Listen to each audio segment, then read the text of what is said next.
Well, hello there, Ingafay here, and I am super excited to share with you episode 4 of I Did That and You Can Too. Today, our topic is how to generate leads outside of our friends and family.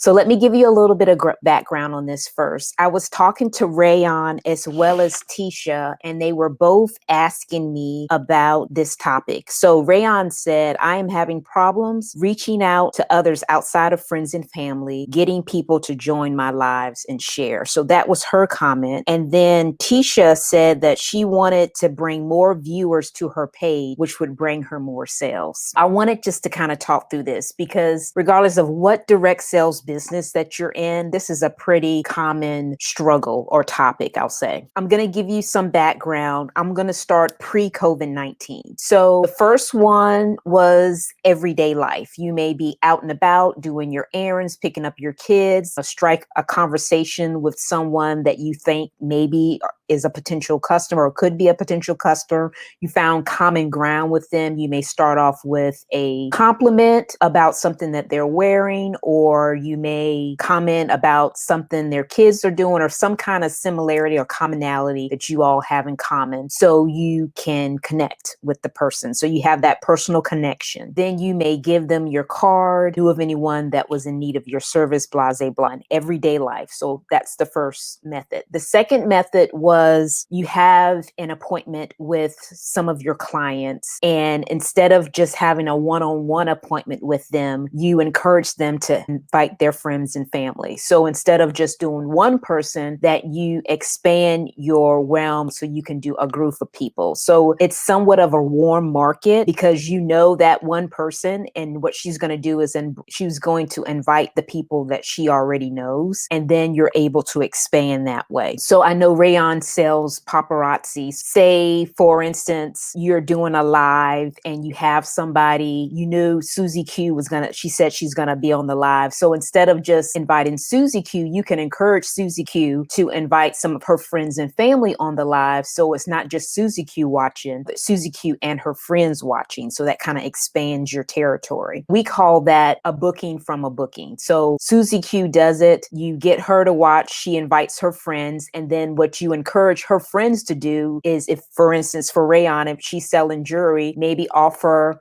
Susie Q friends, I'm going to call her Becky, offer Becky a free piece of jewelry if she's willing to have a jewelry party with you, and then invite her friends. So then it's a never ending cycle. You constantly have parties going on, and you're encouraging the hostess to invite her friends, and then you're giving her something free for inviting her friends. So that's method 2, bookings from bookings. The second method is at your party, after you're done, before you start closing people out, you ask them, who do you know that you think would enjoy this jewelry that I just showed you? We have different things coming out all the time, but love to share it with any of your jewelry loving girlfriends, your the divas you know in your life, just loves to look cute and wear jewelry. And then you can get them to fill out a sheet that refers you to people that they think would enjoy the jewelry. You can do it that way. So then you have a never-ending list of people to contact that will refer to you by someone they know. And in this case, it may be Becky, or it could be Susie Q. And Becky and Susie Q's friends, you now have their information, so you can follow up with them and find out when they would like to set up their jewelry appointment. So the referrals would be number 3. Number 4 would be networking events. You're out at networking events, you're talking to different people. And I love networking events because it's a little different than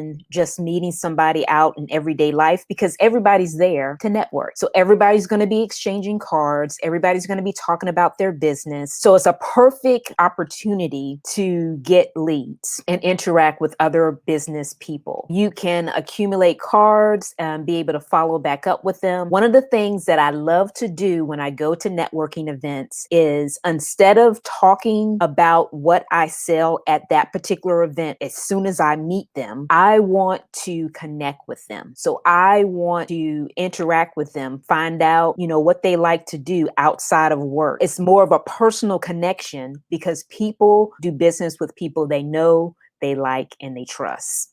So you're building that connection and that trust within that person. And then after the event, what I like to do to stand out is I always send them a thank you card, because more than likely their card that they gave me is going to have some kind of contact information. If they don't give you, if their address is not on the card, you can send them an email, or you can look them up on Facebook or LinkedIn or wherever, whatever is feasible, depending on the type of event you're going to. But you can connect with them. And then if they have their address on the card, you can send them a Dollar Tree card. I think it says nice meeting you or hi. I think the one that I use. And you can get 8 cards for $1. Now everybody can do that. And just send it out to them. So then you're just writing in there, hey, it was great meeting you, Susie Q. I look forward to seeing you at the next blase blah event. And then when they get it, they're just like, oh, Susie Q is with paparazzi. Oh, I remember talking to her. We had a great conversation. We were talking about our kids. Yeah, that is awesome. I'm going to definitely have to follow up with Rayon or Tisha or Diane, because all of you guys ask about this.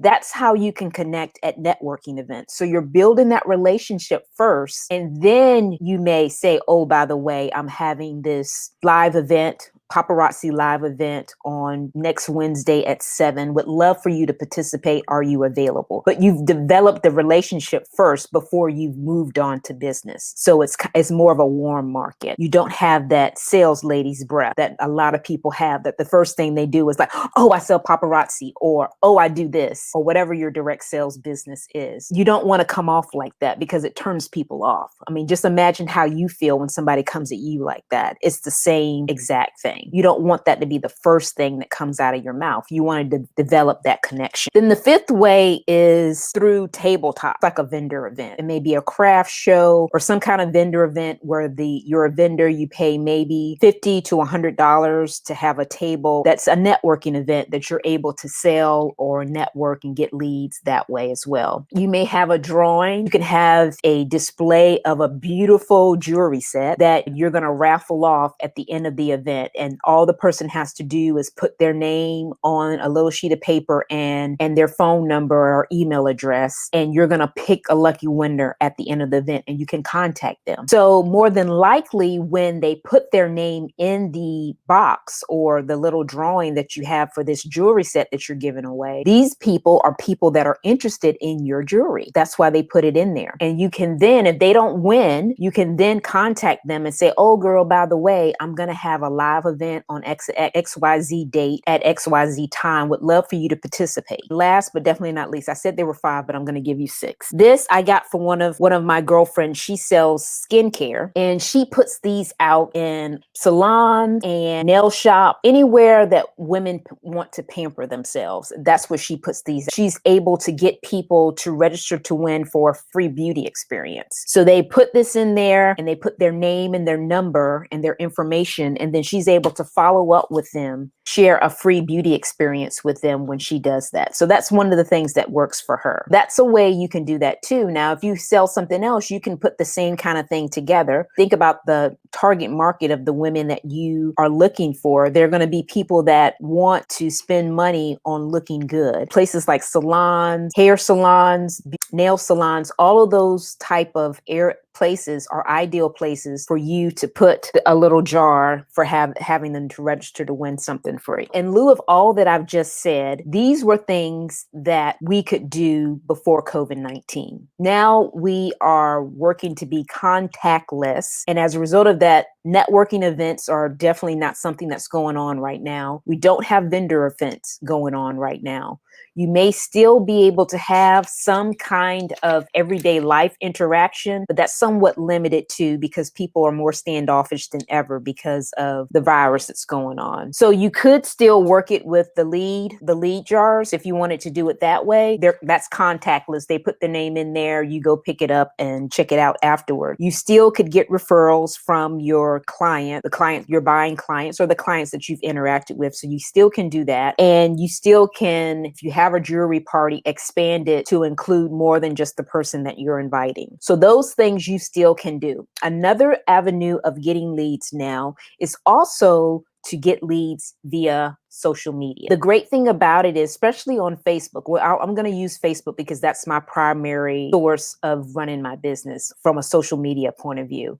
But the great thing about Facebook is you can join groups so you can meet people that have like type of interests like you. So let me give you an example. I am working to be a vegetarian. So I am in a lot of vegetarian, vegan type groups. I've met several people that way just because of that common interest that have allowed me to expand my client pool as well as my recruit pool. I'm able to connect with them online, just as I had shared with you before. I'm connecting with them first before I even mention my business, that we have some kind of connection before the business is even mentioned. So I am attracting business more so than repelling it. So I'm being a butterfly, attracting people to me more so than being a mosquito that people are trying to shoo me off because I'm being too spammy. When I do that, I'm able to interact with them and share what I'm doing and asking them if they want to be a part of it or if they want to try it out, which is a great way to share your product or service, whatever that may be, to expand your customer base. So I'm hoping that these 7 that I gave you would be a benefit to you. A couple of them, in lieu of the pandemic, cannot really be done at this time. But if you work the ones that you can do and not worry about the ones you can't, it will definitely work to your benefit and make you grow your customer base outside of your friends and family. As always, I do have a guide that will give you these 7 with some additional tips and steps. So if you would like that guide, by all means, comment below guide, and I will send that over to you. I'm hoping that this was a blessing to you. And of course, if you have any questions or concerns, by all means, comment below so I can answer them so everybody can see the answer. All right. Well, thanks for watching and bye for now.